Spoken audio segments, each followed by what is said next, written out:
everyone, welcome to One Stop Mathematical Solutions. Today we are solving a question from linear algebra. We are given that J is a matrix of order n with all entries equal to 1 and B is a 3n cross 3n matrix which is given in this form, and we have to find the rank of this matrix. Let us take n equal to 1.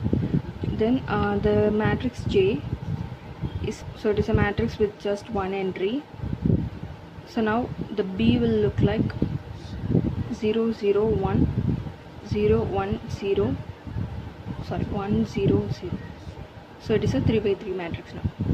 So for this matrix, let us calculate the rank. So the rank of the matrix B is 3. Why? Because the determinant is 0 0, and for this it is plus 1 into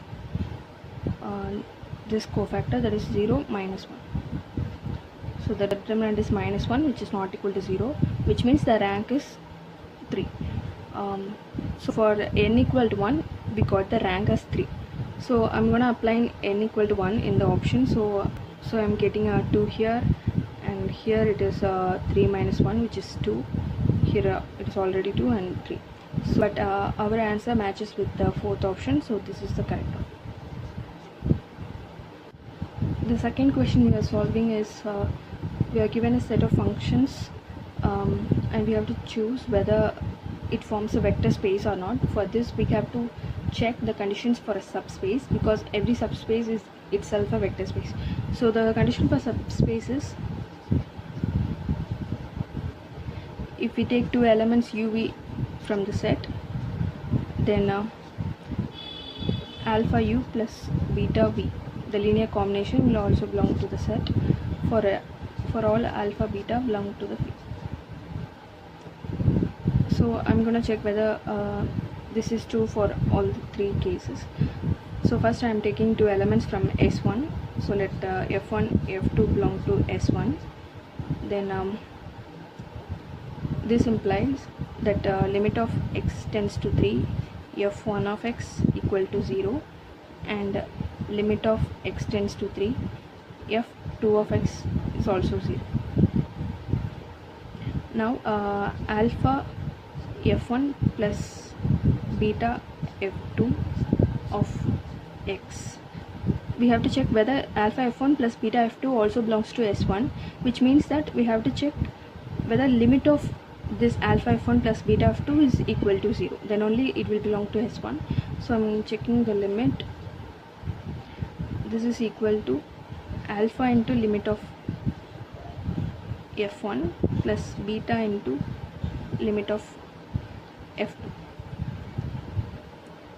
So this is equal to alpha into limit of f1 is 0, and limit of f2 is also 0, so this is 0, which implies that alpha f1 plus beta f2 belongs to S1.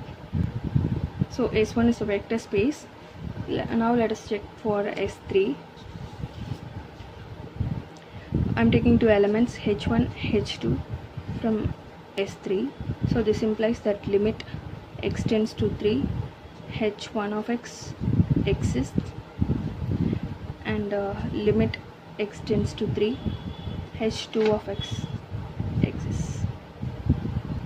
We have to check whether alpha h1 plus beta h2 belongs to S3 or not. So for this we have to check whether the limit of alpha h1 plus beta h2 exists or not. So the limit x tends to 3, alpha h1 plus beta h2 of x equals alpha limit h1 of x plus beta limit h2 of x. So we are given that this term exists and this term also exists, so the whole term exists. So alpha h1 plus beta h2 belongs to S3. So S3 is also a vector space.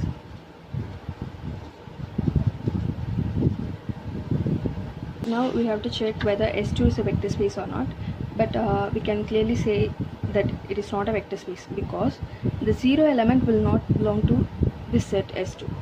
Let's see why. So S2 is the set of all functions with the limit equal to 1, but for 0 function the limit 0, it cannot be 1.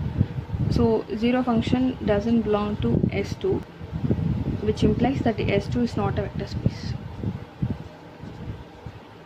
because every vector space contains the 0 vector.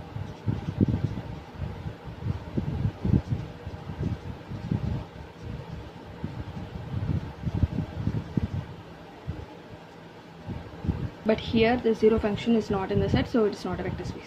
So we have shown that S1 and S3 are the vector spaces. So C is the correct